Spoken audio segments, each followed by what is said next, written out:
Welcome to the show. So excited. We're here with one of my favorite people I got to meet in London a couple, was it 2 years ago? Close to that. It was 2 years ago, Yeah, yeah. but she is such a delight, and I can't wait to introduce you guys to her. But hey, as you're coming into the show today, we would love for you guys to sprinkle this out across the socials. This is, we're trying to get this podcast off the ground and the show. We would love it if you would do that. And also, we're going to be talking all about Twitter Spaces today. And if you know somebody who like this would be something that they are really into, feel free to mention them down below, call them into the conversation, even if it's the replay. We would love to talk with them. And as we're going along, if you have comments or questions or threats against Eric and his well-being, feel free to drop that down into the comments. And we would love to pull those up during the show today because it's going to be a fun show. We're going to get started in just a second. But May, how's the weather where you're at across the pond, as they say? So it's a glorious day today in sunny Sheffield, which is the north of England. And we're just coming out of the winter and looking forward to the spring. So it's a beautiful day out. Awesome. So what we're going to do is we're going to start the show and hit go on the podcast machine. We'll just jump right into it. And if you, like I said, if you guys have questions, just ping us in the comments and we will try to bring that on the screen. All right, here we go. Welcome to Social Media News Live. I'm Jeff C., and you're not. And this is the show where we keep you up to date on what's happening in the world of social media. Now, I want to quickly introduce my amazing, incredible co-host today, the incredible Mr. Fisher.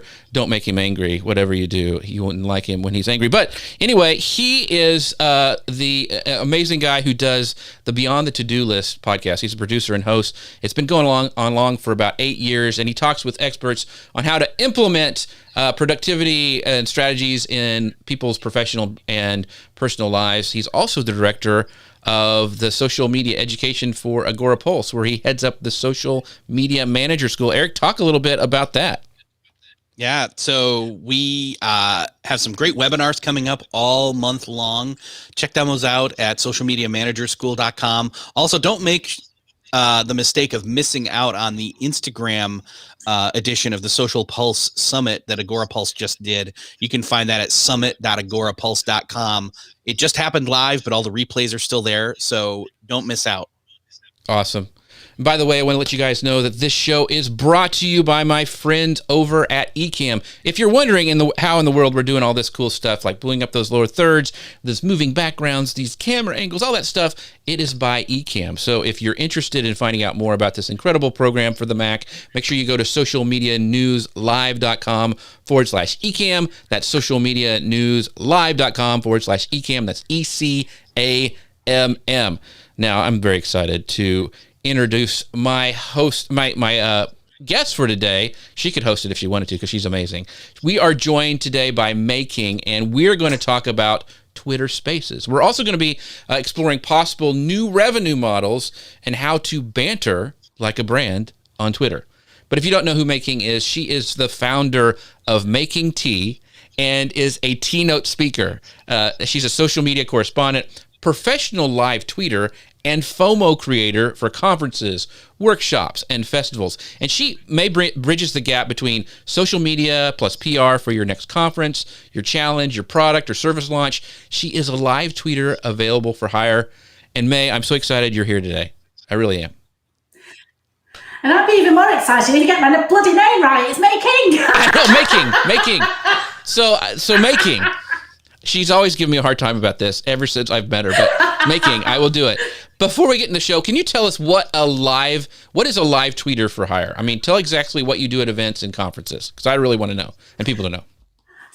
Yeah, so I listen to a conference and I record it, I report it live. So at webinars that run, I can do on average 50 tweets an hour. I've done day conferences where in person, when we were allowed to go out and play, and I average about 1,200 tweets. So it helps to give publicity for my clients. It helps to get the conversations going and gets real people, creates that FOMO for our clients. Yeah, so not just on Twitter, I also do it on Instagram, and I go on Facebook Live as well, and work my magic for my clients to create that buzz, create that content for the lurkers, with the intention that those lurkers think, oh my God, I'm missing out. I've got to book on, I've got to buy the ticket, I've got to buy the book, buy the service. That's basically what I do. Awesome. So I got to bring up my friend Ian Anderson Gray, who we hung out with, and he goes, "I think May King is part machine the way she tweets." So he thinks you may be a cyborg, but we'll let that go for now. So, but yeah, but what I want to know, May, is how are you doing, since these large scale in-person events aren't really happening? What are you doing? Because I know that's your big business. So how are you doing a lot of virtual events? What are you doing kind of to fill that gap? I'm doing a lot of virtual events. So Eric talks about the fabulous Social Pulse Summit. I tweeted and created LinkedIn posts for the LinkedIn edition of the Social Pulse Summit on Agora Pulse, and engaged with people. I've also been doing a lot of interviews with business owners as well. And because I've got a bit of a following across all the socials, the videos are given to my clients so that they can put it on their website, put it on their platforms, but I also put it onto my social media platforms as well, just to give them a little bit more publicity. So interviewing business owners, doing virtual conferences, and there's been a lot of digital challenges as well. So we want to get people into the challenge. So I've been helping to create FOMO for that. The interviews been repurposed into Facebook ads or Instagram ads. And then I've actually been cheering with pom-poms during the digital challenge, and just getting people motivated and excited about the challenge, so that then if they see a lot of value in the challenge, then hopefully they will buy. So I've been hired to be the chief pom-pom shaker with Facebook groups and LinkedIn groups during a challenge as well. So that's what's been keeping me busy.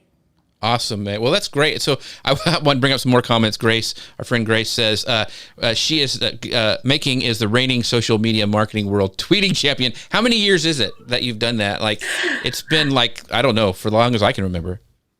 Yeah, so it's since 2018. So I think that was my first Twitter experience at Social Media Marketing World, and I was third, and I'm very competitive. So I came back, I thought, I've got to be number one. And so I was number one in 2019 and also 2020 as well. In 2020, that was my last international gig before lockdown. I was hired by someone to tweet on their behalf as well, and I managed to get my client on the leaderboard as well as myself. So yeah, very cool. Well, so you're the nickname that Grace has given you is very, very true. She Making is the queen of Twitter. So very cool. Stop it. You've got some fans.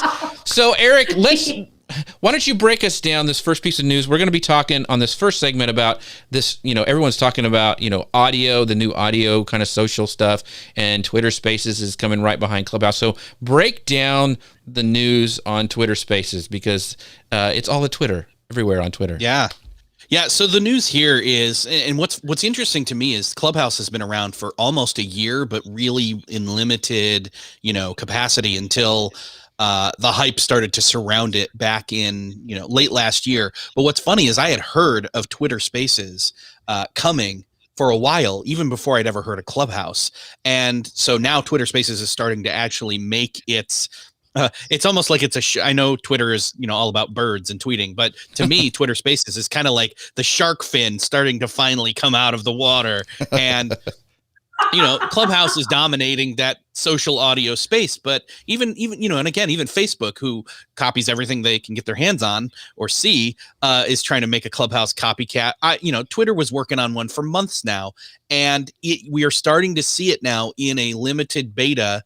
They're showing, a number of advantages and things that they're perfecting that Clubhouse users have had issues with. So, with Twitter Spaces in limited beta, it's expanding to more users recently. Even last night, I saw that, I don't know that this is official, but I saw it on Twitter from somebody on Android saying they had it on Android. So, there you go.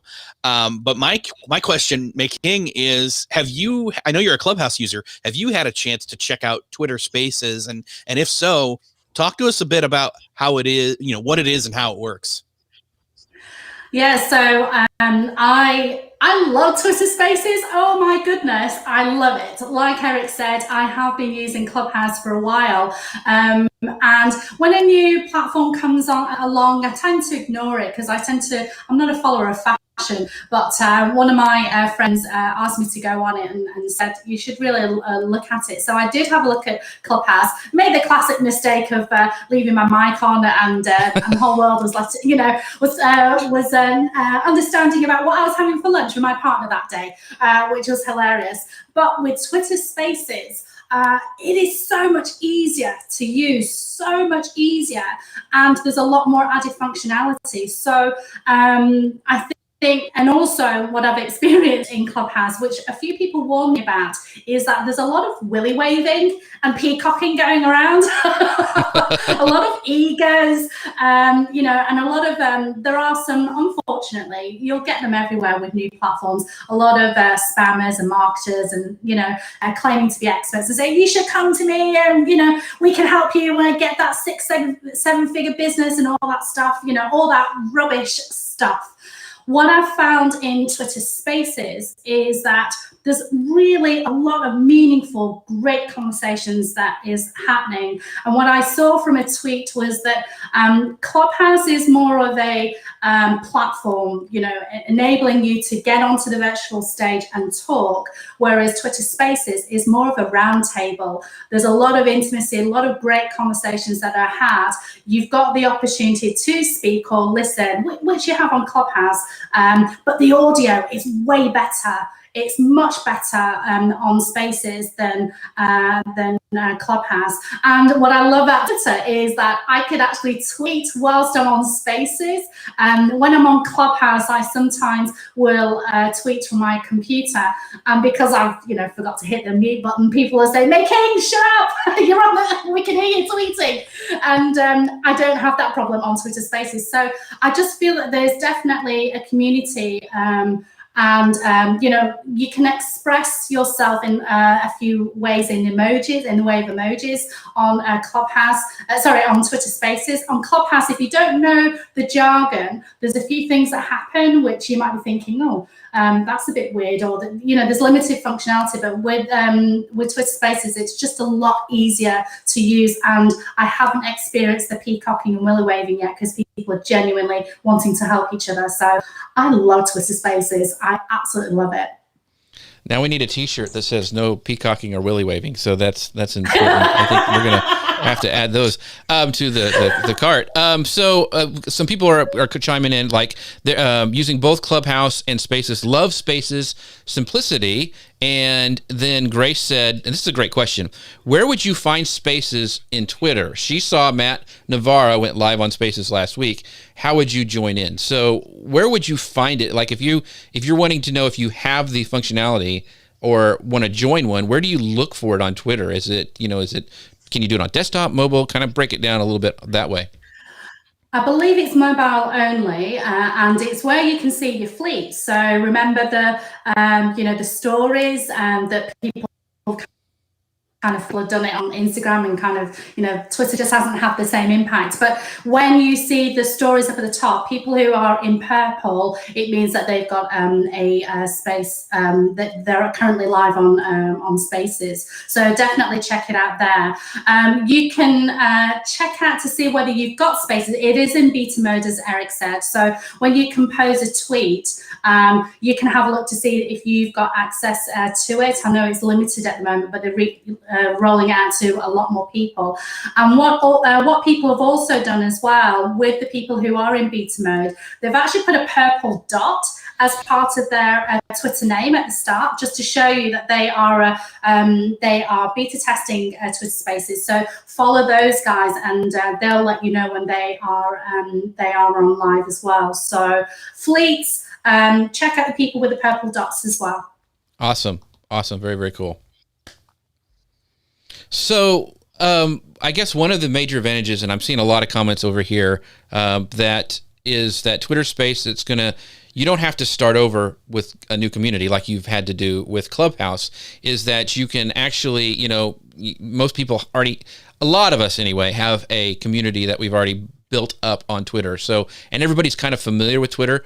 Will Twitter Spaces give what they're calling social audio mainstream appeal? I mean, we got the FOMO going on, which is your thing on Clubhouse, but do you think it's going to give it, mainstream appeal? Like, oh, Twitter's doing it, I'm going to jump in now. Yeah, I mean, audio has definitely been absolutely huge. I mean, a lot of us have got the, Alexa or Google Home, so it's going nowhere, audio. And I think it's, when the pandemic hit, people went to Zoom, but there were also a lot of people who were worried about video, and they hadn't washed their hair, or they were still in their PJs and all the rest of it. So having Twitter Spaces is just it's very it's just a nice way of reconnecting with the community without the pressure of going on video. And like you say, you don't have to be invited. You can listen in. Clubhouse, you had to wait until you're invited to get onto Clubhouse, and so it has generated that FOMO. But as I say, a lot of business owners do tend to use Twitter for the business aspects as well as the social aspects. So you've already got a community, you've already got people who are following you, and so you can let them know when you're going live or when you're tuning in, and really support each other. And because it's still in beta mode at the moment, there is this massive support.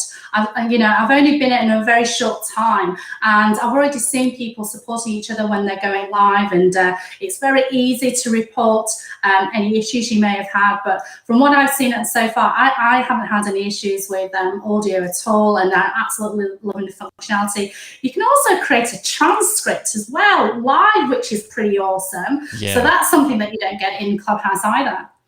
Yeah, I think that's a big deal. So this, and I can't wait to pick, I know you probably already thought about this, but how would you incorporate Spaces into like a live event? So how would, I know your brain's already thinking, this is what I do. How can I use Twitter? What are you thinking about doing for Twitter Spaces when you do a live event and doing your FOMO tweeting?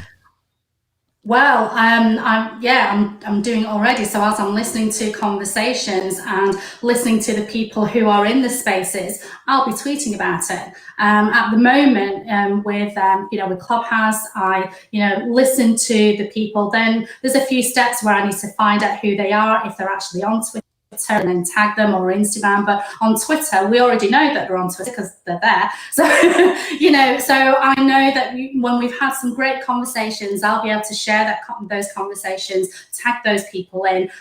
If they've, on the grapevine, I heard that we will be able to name our spaces and give a topic.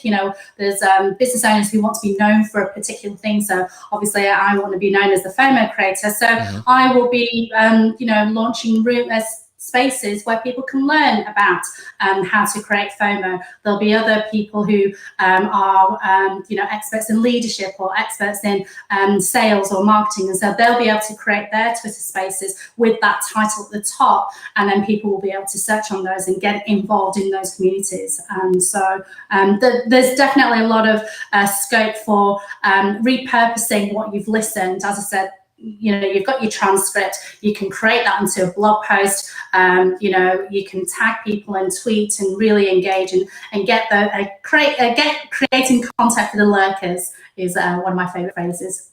Awesome. That's cool. One of the, speaking of business use, one of the articles I was looking at was calling Clubhouse and Spaces 1 part podcast, 1 part industry convention, 1 part conference call. And, it's time consuming because it's happening in real time. But like, what do you see as the opportunity here for brands and businesses to incorporate Twitter Spaces into their marketing and their community building strategy? Oh, there's a lot of scope for it. I mean, with social media, a lot of businesses, they tend to post something, maybe they'll post a LinkedIn post before an event. And then during the event has happened, they may put out a tweet. And then after the event, they'll say, oh, we've just finished up. And we really want to get a real sense of who, what that event is, what it's all about. And so I think that Twitter Spaces is the perfect opportunity for people to see the real, the raw, the right now.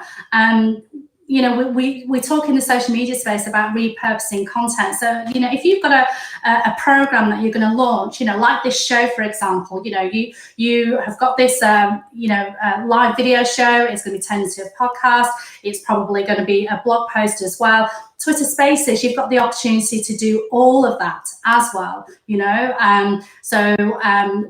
we often hear at conferences from speakers, and they've got these incredible pieces of information, and we can showcase that by sharing it with our community. So there's a lot of scope. And as I say, you've got, just like when you're marketing any event, you've got the pre-FOMO, the live FOMO, and the post-FOMO, and people forget about that. And Twitter Spaces is the perfect opportunity for you to create that live FOMO. We can't hide behind our logos anymore. We need to showcase who we are as people so that people can get to know, like, and trust us.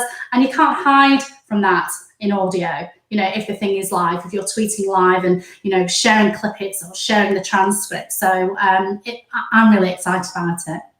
Awesome. So I want to bring up some comments before we come on to the next section, but kind of wrapping up, there's some great, what's the difference between, and it was a great question here. Oh, it's from iSenior. He goes, what about Twitter Voice? What is the difference between Spaces and Twitter Voice? Because that may be confusing to some people. Yeah, great question. So you can create a tweet in the,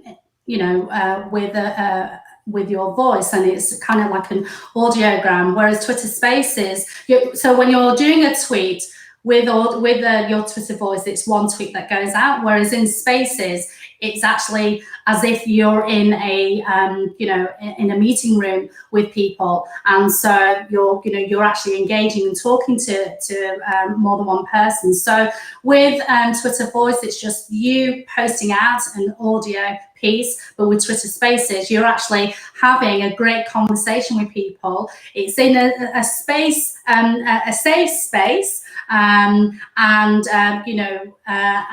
people can tune in and listen. And then for those people who want to get the maximum out of the event, then they would, tweet those golden nuggets out as if they're attending a conference. So that's a different stream too. Awesome.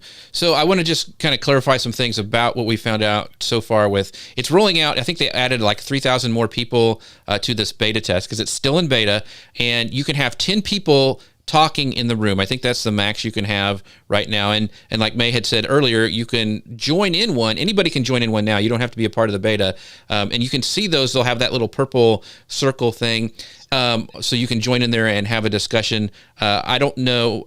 I think only Madeline Scalar is one of the people I know who has Spaces right now. Eric's been on a couple. Matt Navarra is another one. Yeah. And so you want to follow those people that have it, and you want to follow them. You want to check them out on mobile, because then you'll see that they're live. And here's the thing. Typically, these people will be tweeting out, I'm going live on Twitter Spaces at such and such a time. And then you make note of that and then go back to the mobile app at that time. And then you will see what is kind of an oval or a linking of multiple fleets up in the fleet area on the mobile device app. So here's the couple. And also to see if you have it or not, to create, if you have it, you can create it by going into your fleets, which is still a horrible name. It sounds like the medicine you take when you have to go. And so you swipe over on your fleets over all the way. It's true. It is. It just sounds bad. Come on, Twitter. So you swipe over and you get that, and you see it over there on that, clicking on your profile. Or if you do a long press, and this is only on mobile, and it's only for iOS right now. And so you can have to hit the long press, and that way you can create start doing one of these Twitter Spaces. The other thing, and you kind of hit on it, and I want to talk about it a little bit, is that it's going to allow a transcript.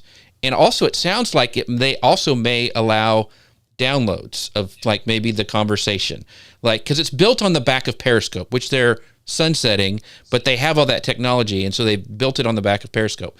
I think that's going to be a game changer compared to Clubhouse. I want to get Eric's take on that, and then go back to you, May. So Eric, what do you think about that? Because that's the big thing. I know it's these conversations that go away, and that's what some people really like. But as a FOMO creator and as somebody who creates content, I want to repurpose it for a blog post or something. So what are your thoughts, Eric? Look, the thing is we've all learned from this past year or so that you can't consume everything, whether that's TV shows or live videos or podcasts, etc. I can try. So we can try, and we definitely try. However, my take is what does it hurt you to have it that if I missed out an hour ago, I can jump in and start from the beginning? It doesn't hurt you at all to have that possibility available. Because how many live videos are we really going back and watching the whole thing of? Like this one, for sure. Other than this show. This one I watch. This show we have to do, over and over. I watch this one as it's live. Replay it. So May, what are your thoughts? What are your thoughts on this? Is that something that you would want and use? That's one of the things I do not like about Clubhouse, but I love your thoughts. No, I absolutely love it. As I say, that some people like reading, some people like audio, some people like video, and we are sad about seeing Periscope sunsetted, as you quite rightly said. And so we need to help our prospects and our lurkers and give them the information that they need in the medium that they want it, in the way that they want it. So like you say, much as we love TV or the online streaming platforms, we're also competing with all of those as well. So let's create these little bite-sized chunks and give it and drip feed them to our prospects via email or via various means, on our website, in podcast form and what have you. So as I say, the audio is not going to go away. It's a very convenient way of listening. I know a lot of marketers feel it's very involved. You really need to be present, but it's a great way. We can listen to it whilst we're cooking, whilst we're dancing, when we are allowed to go out and play, when we're driving, and when we're allowed to go on public transport again later on in the year. Yeah, and I think that's a great idea for me to only dance when it's audio only, so nobody can see me. That would be great. But I think of also doing like live chats, doing live, almost like tweet chats, but it would be an audio version of that would be amazing. But even thinking, like if, just like, it used to be the second screen they called Twitter. Like you could sit down and be watching the premiere or the newest episode that's dropped of WandaVision and be able to talk to people. Oh, did you see that? Have it live there and talk. There's so many opportunities, I think, and it's second nature for most people. It's not invite. It won't, when it rolls out, it won't be just invite only. It'll be part of the feature. So anyway, very exciting stuff. So I'm excited. One of the things my pal Shannon Hernandez says, and I think this is a great point, he goes, I love the latest announcements of supporter program where users can monetize their profiles. I think pairing the two will add great opportunity for those who want to build community. That's a great point. We're going to talk about some of those features here later on in the show. But right now, I wanted to bring up the next section where we'll be talking about that Twitter is auto-testing direct messages. So after introducing audio tweets last year that Making broke down a little bit ago for us, and now Spaces, Twitter is continuing down this audio path with the ability to record and send audio DMs. So they're testing audio DMs in 3 regions right now: India, Japan, and Brazil, and plans to roll out in phases. So what they've said, it's really on brand for Twitter, and it's really funny that instead of using 140 characters, users share 140 seconds of audio. So how cute is that, Twitter? That's very cute. So this feature really isn't new to the market. Most other messaging apps, allow users to send each other audio messages. LinkedIn, Messenger, Instagram, WhatsApp. So once this rolls out, Making, what are some interesting, fun, and things that we can do with audio DMs? What is your mind kind of going on? What would you do with them as a FOMO creator? Do you want to add 6 or 7 figures into your business? Then join me. No, I'm kidding. Exactly. Sound like Clubhouse right there. Yeah. Wow. No, I mean, I do videos on DMs already. It take a while to upload, but it really helps me to connect with people that I've been talking to publicly, and then I take them to the DMs. But yeah, I mean, I've been using voice DMs on Instagram and LinkedIn, and they're so effective. It really connects with people. People love my laugh, so it's a great way of breaking the ice and introducing myself to others. And if people, like my laugh and like the way that I talk and like the words that I speak, then all the better. But I think I feel sometimes that Twitter, is a little bit behind in some stuff, and I just wish it would, be on the forefront again, because I love Twitter, I really do. So yes, the DMs is a great place to connect even further. You've got 10,000 characters to play with on the DMs, but audio would be just one step further than the 10,000 characters. So cool. Yeah, they listed off a bunch of the different Jeff did here, the different platforms that have audio messages: LinkedIn, Messenger, Instagram. I mean, we were just talking a bunch of Instagram stuff earlier this week at the Social Pulse Summit from Agora Pulse. And that was one of the tips that I was giving was, hey, you can, people talk about, like we were just talking about with Clubhouse, people talk about the intimacy of audio. And why not take advantage of that in the DMs when somebody's messaging you to go back and forth with them? Have you seen any examples of brands doing creative things with audio messages? I haven't. No. I mean, I use them, but I haven't seen that many people, any brands so far. No, I have to. I don't know. Have you seen any, Eric? Sorry, I haven't seen not necessarily, but I think it was one of those things for a time there. Anytime anybody sent me a private message on Instagram specifically, I was, for a week or two there, I was trying to reply by holding that microphone button and recording them. Hey, thanks for reaching out, and like giving them more personal of a message than just some text. So, yeah, of course. Yeah. But who would love to get an audio message from you? My friends over at Ecamm. See how I segued into that just perfectly. So if you guys want to know how we're doing this awesome show here with these cool overlays, it's awesome graphics, and it's a great tool for podcasters. This is a podcast, so actually when I am done with this, it automatically downloads to my computer, and it separates the track of everybody here on the show. It's with their pro version. It's amazing. So if you'd like to find out more about my wonderful friends over at Ecamm, go to socialmedianewslive.com/Ecamm, socialmedianewslive.com/Ecamm. That's ECAMM. And I'm a little jealous about this next segment that Eric gets to do, because it's kind of the fun one. And if you haven't seen some of this, but Eric, just break it down a little bit about this this brand banter. Yeah. As this was happening, I was just kind of like, why are people posting about something called Weetabix? I was like, what the heck is that? First off, this was amazing.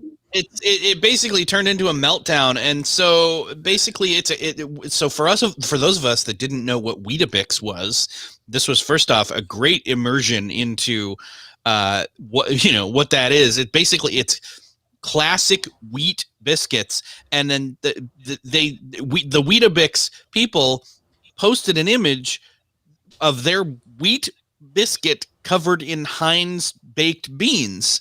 And so there were many different reactions, some of which, for example, like Yorkshire tea, they said that unexpected combination was the equivalency of a murder, which I think probably some of the visual was there with the baked beans and, blood squirting. I don't know.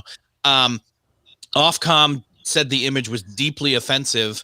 And then that same week, Marmite tried to do Branter, which I do not approve of that combination of brand and banter becoming Branter. Sorry, get off my lawn. But and so they were trying to talk. Marmite was trying to promote chili infused dynamite spread, which I still am confused as to what that is. It just doesn't sound good at all. No. It's just all of these things. Like, I get it. We're all trying to one up Wendy's now, right? Like Wendy's, had its cheeky, they're still amazing. Off, snarky, whatever. And I'm like, yeah, I don't care about Wendy's Twitter account. I just want the food. You know, again, I'm an old man apparently, but Get off my lawn. yeah, I don't know. This is crazy. But anyway, so I guess my question is, does this build any value? Does this quote branter ever build like long lasting brand value? Like, in other words, us social media marketers and or consumers at large, do they look at the Twitter account of Wendy's or Weetabix or those jumping in on Weetabix, you are insane, and then want to buy that product? May King, what's your take on this? Yeah, I absolutely love it. And in fact, you mentioned Matt Navarra. He actually tweeted and commented on how amazing the brands were that took part. I love it, and us social media marketers can learn from the big brands and get involved in that trending hashtag, but do it well. In fact, I was teaching some Lancashire-based businesses, that's in the north of England, about some of the smaller companies that didn't do so well. They got caught up in the debate, but then they tried to promote themselves and plug themselves. That's not how you do it. You play the game because you want to get more people to see your tweet, but get involved in the humor. So it definitely works. We know that as a brand, as a business owner, people need to see us between 7 and 30 times before they may even come and follow us or, engage with us. And so, make it a good one, a good impression. And so get involved in those hashtags and learn from the big brands. Definitely. There was, like I say, there were some great brands who did it really well, like Yorkshire Tea, and then there were some brands who didn't do it so well. But small businesses also got involved, and as long as they're not promoting themselves, you can definitely get a bit more visibility into your business. Yeah. So this is from our friend Carrie Ray. She goes, "You crazy kids!" Chases with the broom, like, "Get off our." When we're just grumpy, Carrie. That's what it is. But say that you're like, you're a smaller or relatively unknown brand. Does it just look like you're jumping on the brand wagon for a few likes? For people who are already, that was from my friend Grace Stuffish. That's her pun. But if you just have if you're just, does it feel? How can you, I guess, use a viral opportunity to generally grow your following, expand your reach? Can smaller companies actually do that? Absolutely, without a doubt. We know that we need to get people to understand who we are as a business, and we're all brands. We are all brands, and just like any other brand, people, we need to gain that trust from our community. People need to get to know who we are as a person. So yes, definitely inject a bit of humor, the right humor, the right personality as part of your brand. Most definitely. I was teaching this again to some other businesses. Getting involved in the right hashtags is really important. I remember seeing International Men's Day, and I was going to jump on that and say, isn't every day International Men's Day? But then when I realized that it was actually a hashtag to raise awareness about male suicide and mental health, then that probably wouldn't have been good for my brand. So, and again, with All Lives Matter, I thought, oh, actually, yeah, all lives do matter, don't they?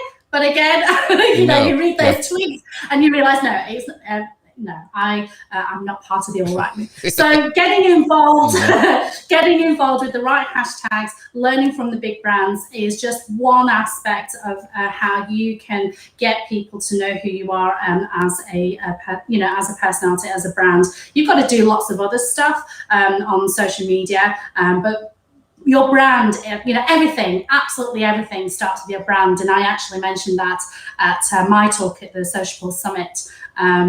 You need to get people to know who you are as a person, as a business, and that doesn't come from, this is how you can get to 6 to 7 figures in your business, guys. That's it doesn't start from that.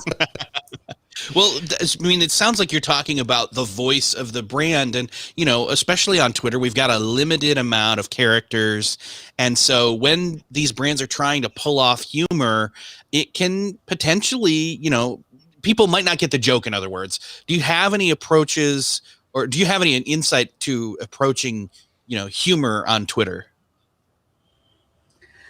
That's a great question. I mean, GIFs are amazing. GIFs, GIFs. The correct way is GIFs, right? But we all call it GIFs, we all know. They're a great way of sort of injecting a little bit of humor. And some of us who are brave enough to do so can create our own GIFs. But that's a great way of a business or brand just to get started and listen out for those opportunities to inject a bit of personality into the brand, definitely. And, when you get involved on Twitter, liking a tweet, sharing a tweet that you've learned is, again, a good way to get started. But then we also need to distinguish ourselves from everybody else. So if there was a tweet that had 20 likes or 20 retweets, 20 shares, then how are you going to be different from everyone else? Your voice is lost in those likes and retweets. So by commenting on it, quote tweet, and using the 280 characters to express an opinion that's within your brand guidelines, that's how you can start to to stand out from everyone else. So an interesting thing, I produced Guy Kawasaki's Remarkable People podcast, and they had a couple weeks ago, they had Jennifer Aker and Naomi Bagladonis, and they wrote a book called Humor Seriously and How Humor Works with Brands. It's an excellent book. I highly recommend it. But one of the things they mentioned in there was to always punch up. You never punch down. So if you're like the CEO of a company, you never make fun of the intern who's bringing in donuts. You always either make fun of yourself or you don't punch down. And so I think that's important. Even on Twitter, it's like you don't make fun of people down below us. You make fun of things that you see, or even like if you're a smaller brand, maybe a bigger brand like Coke or something. But that's really important. Is not being mean, I think, with your humor and punching down. So I thought that was a great takeaway that I got from that book and from that podcast. So I thought that was really cool. Okay, we're going to move. That, when brands are using GIFs, it's now from this point forward known as briefs. Briefs. Oh my goodness! Get out of my lawn, Eric. Yeah, a branded GIF is a brief. A brief. Yeah. All right, so this next piece of news is Twitter has announced a pair of, kind of some big features earlier this week. And it's the ability, and Shannon kind of touched about this earlier in the comments. He goes, the ability for users to charge their followers for access to additional content, and the ability maybe to create and join groups based on specific interests.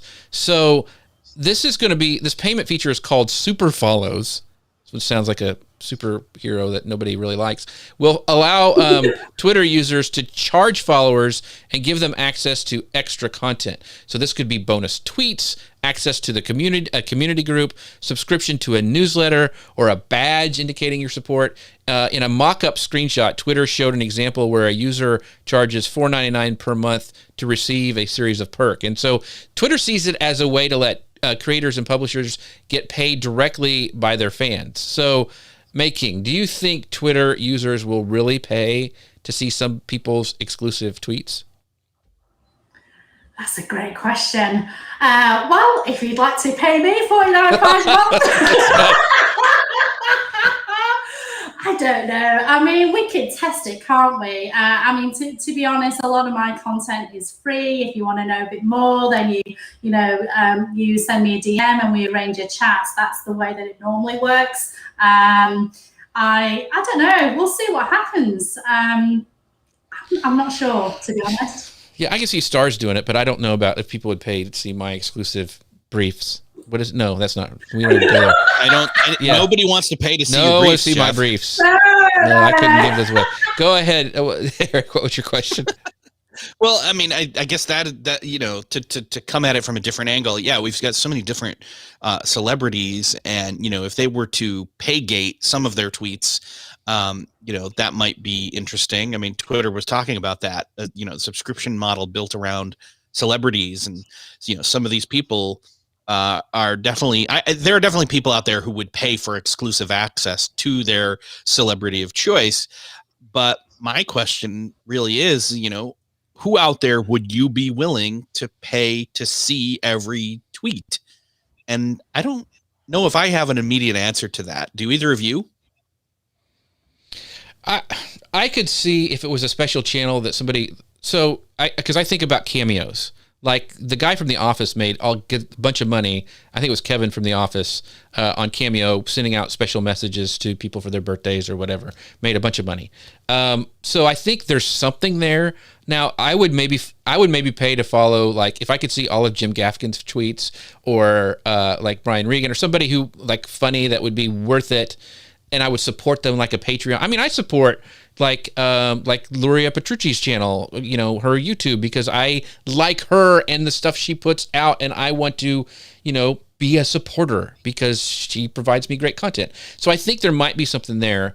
It just depends. I think the celebrities for sure, they're going to have people who'll throw money at them, but us maybe as normal people, opportunity for charities as well, or causes. I think that would be amazing. I mean, I know an incredible lady. She has a Twitter talk every week called Abuse Talk, and she came out of a abusive relationship, and every week she has a Twitter chat to and she's got an incredible support network to help people who are going through domestic violence or coming out of it and need help. It would be a great opportunity for us to be able to do a quick donation. I think that for particular causes, I think there's definitely opportunity for that. I would love to see that, actually, rather than pay it to a celebrity who's already earning lots and lots. Right. Maybe brands could do it in kind of a golden ticket kind of a way, is to, in order to get the golden ticket, you've got to buy the Wonka chocolate bar. Well, in order to get the chocolate bar, you've got to pay for you got to be a super follower, and only then can you get a code to then possibly enter. Although there's probably some legalese right there that's troubling for some lawyers, but I mean, going that direction of exclusive opportunity options or possibilities to only the super followers to suddenly get, almost like a higher tier of a Patreon, maybe. I don't know.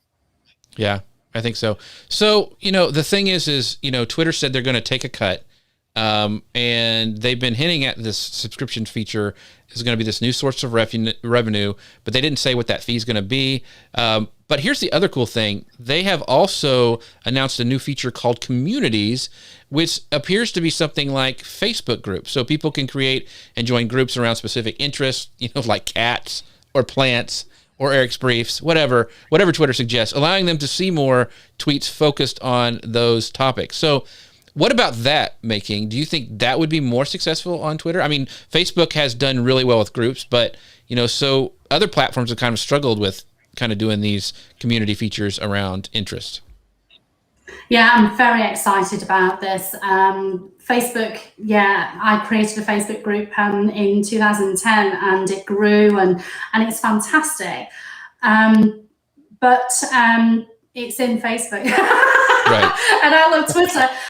But, potentially, actually, how many tweets are indexed, we're not sure. I mean, some people say it's up to 5%. So, if you want to go down the SEO route, then, potentially more of your content can get onto page one of Google. And that's partly the reason why I love Twitter, because of, some of my content is indexed. If people were to Google, then they'll get a great insight into the tweets that I do. And so building communities on that where we can really help and share and collaborate, I think is really powerful. Communities are so important. I'm looking forward to LinkedIn, rebuilding their LinkedIn communities, because they got spammy for a while, didn't they? I'm looking forward to Twitter communities. I think it'll be great. Yeah, just to wrap this section up, there's no details on like when these are going to launch. That was all featured in a what's new portion of a presentation for analysts and investors. So this is just kind of what's on the radar. But I think it could probably happen sooner than later because it's so popular and so many people want it. So, all right, Eric, take us away with this last news section to wrap up. So let's zip through this a little quickly here. So some other smaller updates. So Twitter is exploring new revenue models when it comes to tipping, newsletter subscriptions, and other options. So one of the ideas here is that there's a lot of stuff being considered. One of the ideas is newsletter subscriptions through Twitter, and they had just bought I forget what the name of it is, but I think it's Review. Yes. Review. They had bought a newsletter platform called Review. And so then we're starting to be speculation. Well, Twitter is quietly adding this newsletter link to its web app. And so some Twitter users are starting to see this and say, well, hey, I can set up a free review newsletter to reach my Twitter audience. And, it's kind of integrated and all that kind of cool stuff. Mm-hmm. Have either of you seen this yet? I haven't, but have you seen this? And if so, I mean, would this prompt you to, sign up for somebody's newsletter if you saw it integrated into their tweets, almost like Twitter card-esque, I guess? I got excited. I get excited by Twitter a lot, don't I? You do. Yeah, I got excited when I saw it. The opportunities are amazing. I mean, I know, in social media, we're supposed to have our own email list and we're supposed to have our own website and, and all that kind of stuff. But, all the social media platforms are competing with one another and they want us to stay on there for as long as possible. So if we can make it easier for our Twitter followers to consume more of our content via our newsletter, then why not? Bring on the newsletter, bring on the communities, bring on the revenue models and the sponsorships. I think it's a great opportunity, definitely. Yeah. So I think one of the things, I'm like, do we really need a newsletter? Do you think this making is something that if somebody doesn't have a newsletter, they should try on Twitter? Or do you think we've got too many newsletters already, we don't need another one? Yeah, like I say, people do say that, your email list is everything. And I do understand that. But like I say, if Twitter, I don't have a newsletter yet.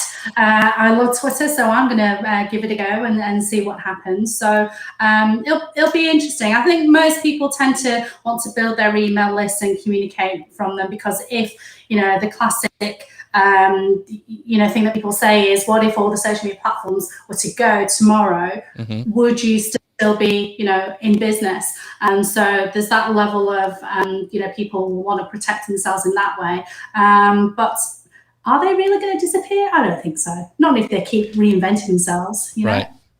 So before we wrap up, Haley says, I have the newsletter feature, but I've not seen anyone using it yet. And I have not either. So interesting, Haley, what your take is on that when you maybe give us a test and let us know what you think. But as we wrap up, I wanted to pull up this comment from our friend Judy Fox. She goes, great to get advice about Twitter from the one and only May King. She's always on the top leaderboard for every tweet chat contest I see. Love all the Twitter excited. And then Rob, our friend Rob, is here and he goes, hey, what's up, crew? May King, good to see you on the show. And Rob's going to be on our show next week. But May, I wanted to give everybody a chance to find out where they can find out more about you, your services, all the FOMO stuff you're doing, the tweet chats. What's the best spot for them to find you at? Why, on Twitter, of course. So come and find me on Making Tea. I will be doing a spot of the old Twitter Spaces at some point. I will be launching a website, I don't know, sometime in the future. But Twitter is where you'll find me. And also on LinkedIn as well. You can find me there on Making Sang. Awesome.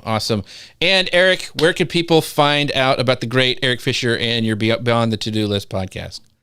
Yeah, it's that simple. Go to beyondthetodolist.com or, hit me up on Twitter, Eric with a K, the letter J, Fisher. Yeah, so thankful for you guys being here with me today. Thanks, Eric, for showing up. And don't forget our sponsors, the amazing Ecamm. You can find out more about them at socialmedianewslive.com/Ecamm. Thank you guys so much for helping sponsor the show. And the show is going to be next week at Thursday. So it's not on Friday. We had to move it up a day. I'm getting my second shot. I got in line and I'm going to get it on Friday right in the middle of the show. So I will be, so we're going to move the show to Thursday, March the 4th at 10 a.m. Central, 11 p.m. Eastern. As always, you can find us on Facebook, LinkedIn, YouTube. Thank you so much to May King. Thank you so much to May King for being here today. Thank you, Eric. And thank you all of you guys in the comments and for sharing this out and calling people in. We appreciate you and we will see you guys next time. Bye, everybody.